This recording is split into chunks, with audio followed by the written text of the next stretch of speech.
Good day, comic fam. Comics of the Voice here, and we've got another stack for the Voices choices. Oof, north of 50 today. Not too many variants though. I think maybe, yeah, just one variant. Okay, let's dig in. Stay tuned.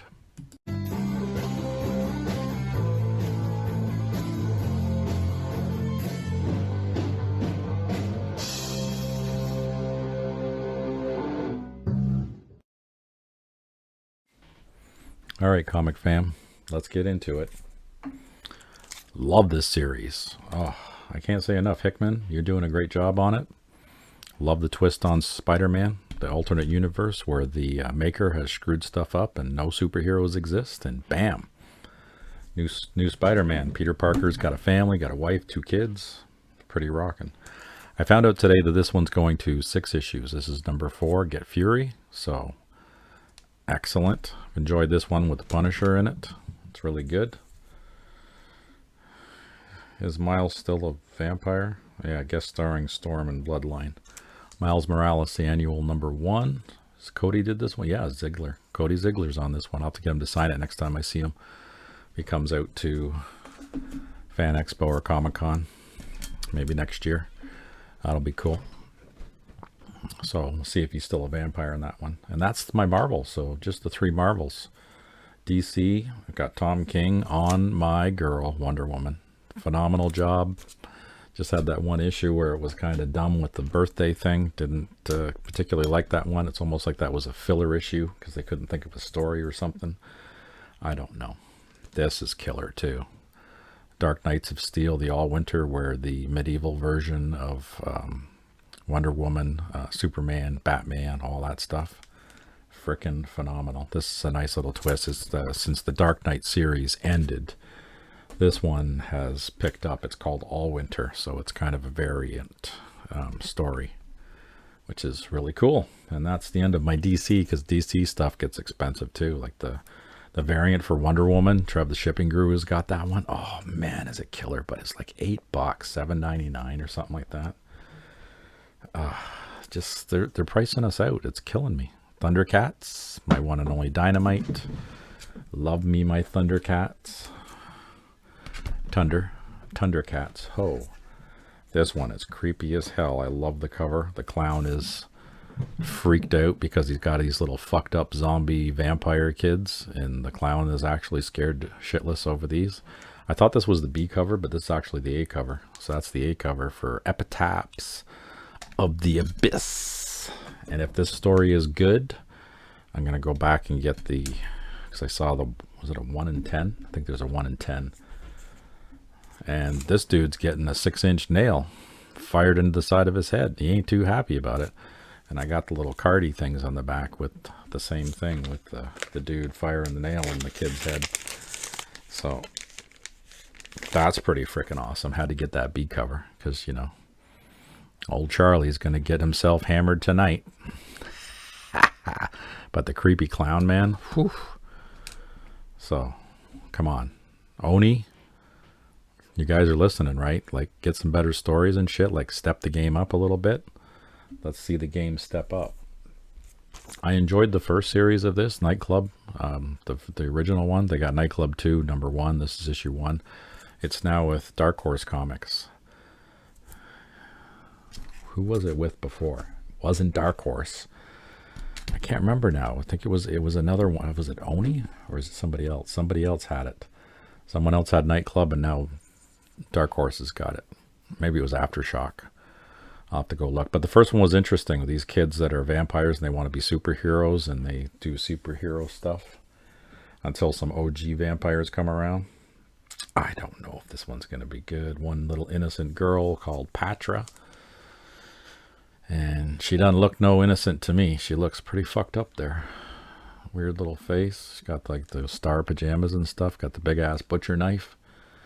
And she looks like she's going to get into some shit. All red cover. Kind of neat.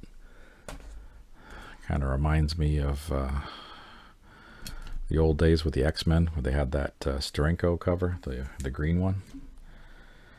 Oh, Conan. My man Zub. Zub's killing it. His goal is to outdo Roy Thomas with number of issues done, because he's signed on for a couple of years with this one, so he's gonna roll with it. And you know what? I can't blame him.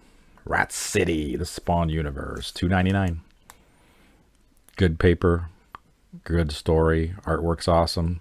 $3. Fuck. Look, other like DC, Marvel, come on. Image is doing it. Even Redcoat, $3.99. Again, great paper, great stories. This Ghost Machine universe, I freaking love it. I can't wait. Tomorrow, Fan Expo. I'm gonna get out there to Fan Expo, and it's gonna be a good time. They got their own Ghost Machine thing that's gonna be all set up there, so I'll be all over that. Got me my Destro with my Energon universe and the G.I. Joe universe. Just loving this stuff. I love all these little outtakes. Who's doing this one? It's Dan Matters.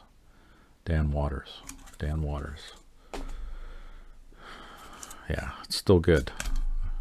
I don't even care that Hama's not on it, because the stories are still good.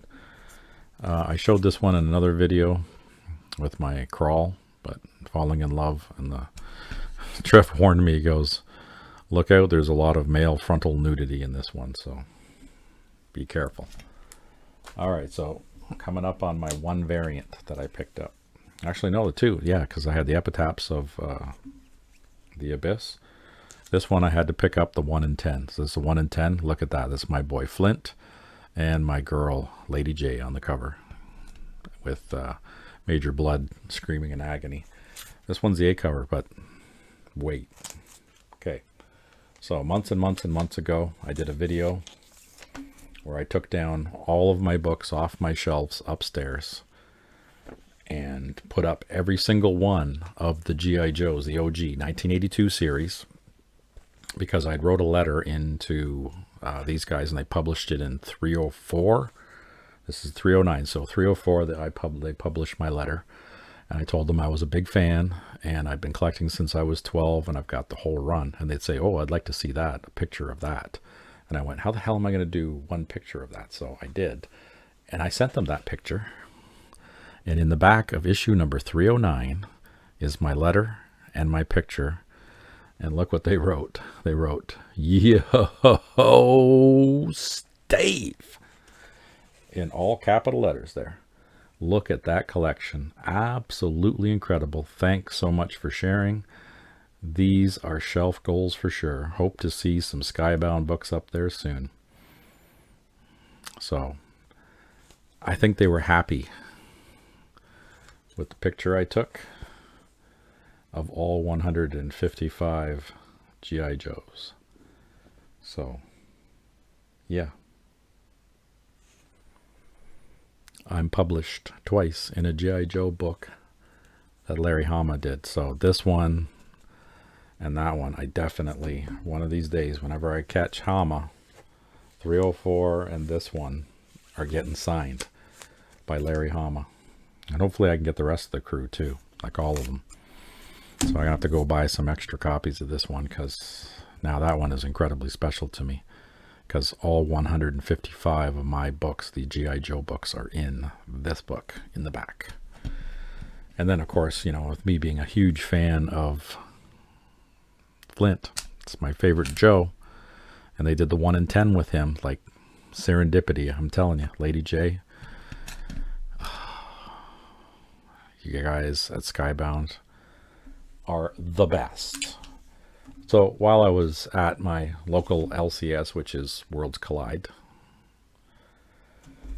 I was digging through some of their back issues, and I picked up some Todd McFarlane goodness, because he did the artwork on this one, the interior, not the cover.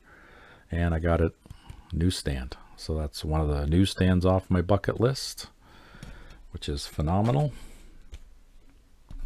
And I also picked up number 69, also newsstand.